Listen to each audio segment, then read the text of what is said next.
this video, we're going to be discussing common sales mistakes that we see people making all the time that can help really sabotage your sales.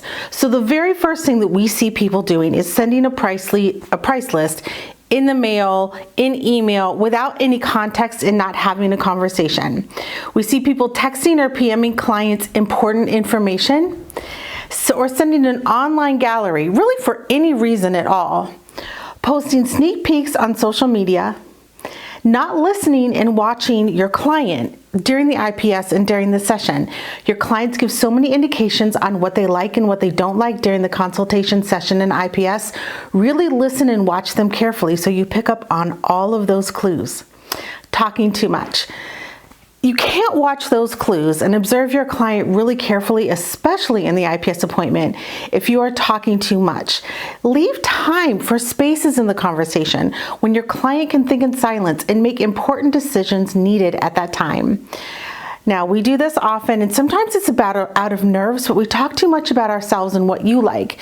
Remember, this transaction is not about you. They might ask you questions to be kind and to be inquisitive, but really you need to keep this focused on them.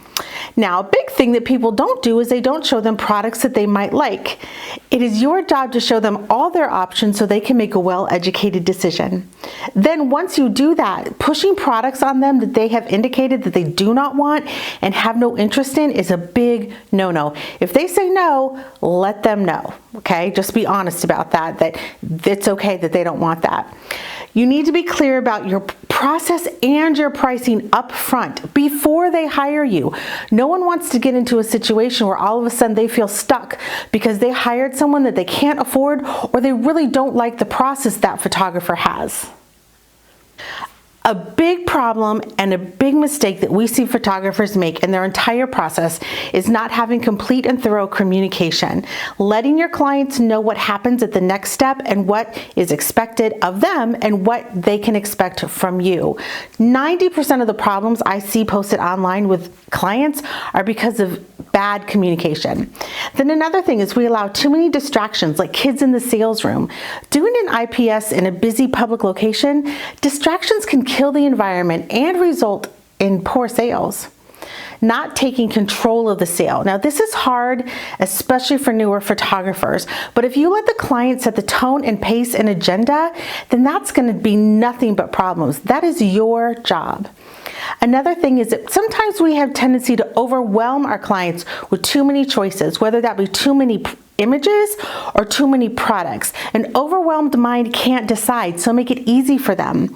So when you do overwhelm them and you can see that kind of glazed over thing happening in their face, kind of backtrack a little bit to where they were comfortable and start again.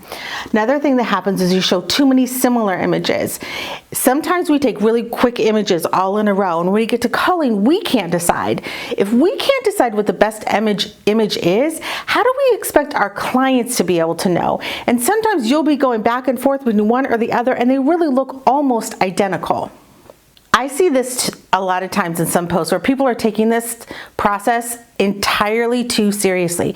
You are not selling funeral plots. You are selling beautiful images of family members, of people that they love. Make sure you keep it fun and lighthearted and professional at the same time. Always be prepared for your IPS appointment. Nothing is worse than sitting in and someone comes to the door and you're not ready. Be able to think quickly on your feet when questions come up. Don't make up answers. Take the time to find out what the true answer is. Your clients will appreciate that more than making it look like you don't really know what's going on. Nickel and diming them on things like delivery, credit card fees, mileage, and permits. Just include those all in your cost of doing business. It doesn't look good to have all those little line items and all those little dings. Just keep it all in the cost of doing business, and that way it looks like they're getting more value for their money. And then not being flexible when you can.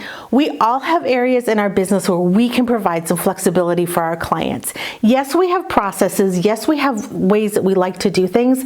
But if a client asks something in an area where you can be flexible and you extend that to them, they will know that and they will appreciate it.